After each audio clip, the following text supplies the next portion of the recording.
Michael Corleone got it completely wrong. All business is personal. And, Eric calls up and says, let's play. I play. So I really didn't need to know anything beyond that, to be honest. Show up in the kitchen, and we're going to cook something, or I'm going to cook something, or it doesn't really matter. There's certain people in your life that call you up 4 o'clock in the morning and say, meet me on the corner of Avenue D and 4th Street and bring a handgun and a stolen car, a tarpaulin and some duct tape. You don't ask why, you just go. It's a back and forth. Sometimes he's a good guy, sometimes I'm the bad guy. We've been on Top Chef together where he really has been the bad guy. I'm supposed to be the prick on Top Chef. And, he's the one sending home that sweet, lovable Tiffany Derry for no good reason that I could see. We argued about it. So just want to underline that, by the way. It was his fault. His fault. I thought she should stay. So I'm not entirely unused to sort of switching roles. I've even gotten used to cooking around Eric, which, as one might well imagine, can be intimidating. It's one thing cooking around Eric, because Eric, let's face it, I mean, he like most chefs, there's a part of him that has sort of trashy tastes. I've been to his house, and almost every time you go to his house in the summer, you think he's cooking up, refined seafood dishes, chez Ripert, when he's away for the summer. He's throwing a big hunk of meat on a grill and serving it with a not particularly expensive rosé. And he's French, so he understands the glory of a rustic, dish. That said, sometimes I like to push things a little further. Like when we're on speaking tour together, one of the great joys of my life is like watching him at 7 o'clock in the morning at like an airport someplace in middle America, trying to find something to eat and like settling for like a Detroit coney. He'd never had a Detroit coney before. Watching him eat this sort of really nasty chili dog at an airport, or actually the ultimate triumph was watching him eat.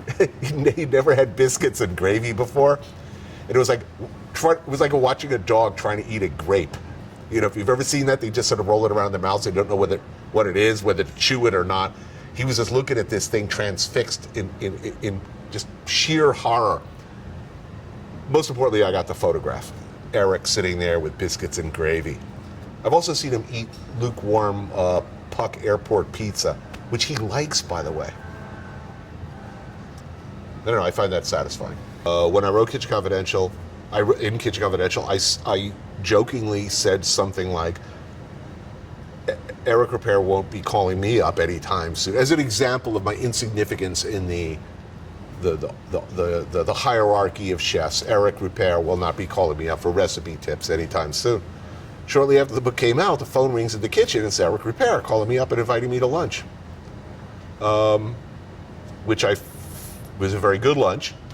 But more to the point, I like the guy. We shockingly, in spite of the fact that we had almost nothing in common career-wise or culinarily, we had a lot in common, and over time we became really good friends.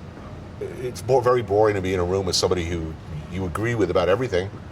Who wants to be friends with somebody who's just like you? We have a lot to talk about, and we agree about a shocking number of things, surprising number of things, but I think it's the things we disagree about that are more fun. I'm interviewed a lot. And after a while, I mean, you're asking if the prostitute loves you, She will never love you.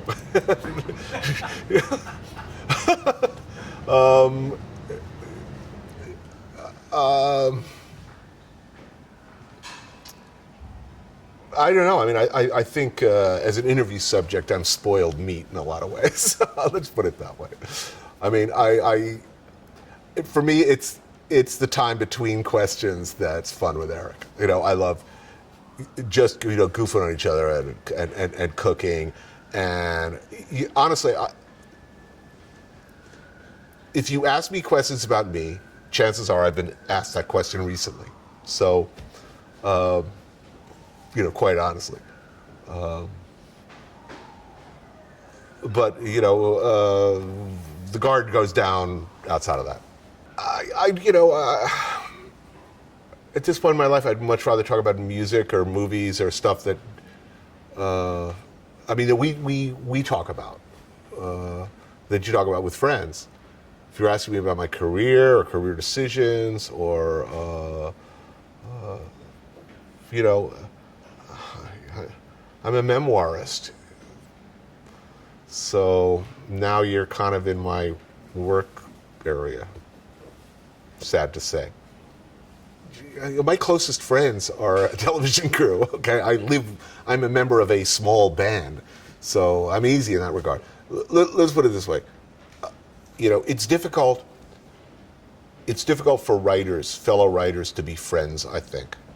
Or it is often difficult for fellow writers to be friends. Even if they genuinely are, there is a presumed competition.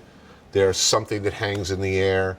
There's something, the nature of the business is such, or the craft, or whatever the hell it is. There's something about it that's always going to be weird and even a little creepy. It's tough for me to be friends with writers. I don't have many writer friends. I think what's really one of the things I value about my friendship with Eric is it was clear from the get-go. There shall be no competition between us by any metric. Eric's way, way up there, and I was very comfortably here. And any hint of competition there would be so delusional on either of our parts that, it's just inconceivable. The joy of talking about food with Eric is, the stuff that we like in common. We're talking about other people's food. If I was Danielle Boulou or Jean-Georges or someone like that, maybe there might be some kind of professional competitive sense, but in no way, no. I think that's one of the things that's really cool. We have similarly dysfunctional lives. In the sense we both travel a lot, we're both in the public eye. I think and yet we're in the same general professional field, whatever that might be. But we got here for different reasons and in different ways. So that's like really refreshing. Our wives are good friends, our kids play with each other. Eric's a person who, if I'm away, I'm traveling for 6 months and I don't see him, I don't have to explain, because his life is nearly as fucked up as mine. I have all throughout my career. I think today I benefited from low expectations. Being the center of attention is, to my mind, something that comes along with a measure of freedom, the freedom to do the things you want to do, the freedom to move around the world the way I want, to go the places I'd like to go, to tell stories the way I want to tell them, with the people whom I want to tell them with the kind of music that I would like to play over those stories. That comes with, that is a necessary component, apparently, of the financial security to continue to write books, to continue to tell stories, and an essential component, apparently, in having the kind of ridiculous degree of creative freedom and freedom of movement. I think that's most significant. To go the places I want to go and do the things I want to do. Because having written about myself already years ago, if I'm going to continue to have stories to tell, I need to see things and do things and have things happen to me. And with that, it gives me no particular thrill. I do not need to be adored. And I do not need to be recognized. I'd much rather be like Meyer Lansky famous. You know, that would be ideal. No, just no one knows what I look like, but I'm definitely getting a reservation at a restaurant if I want one.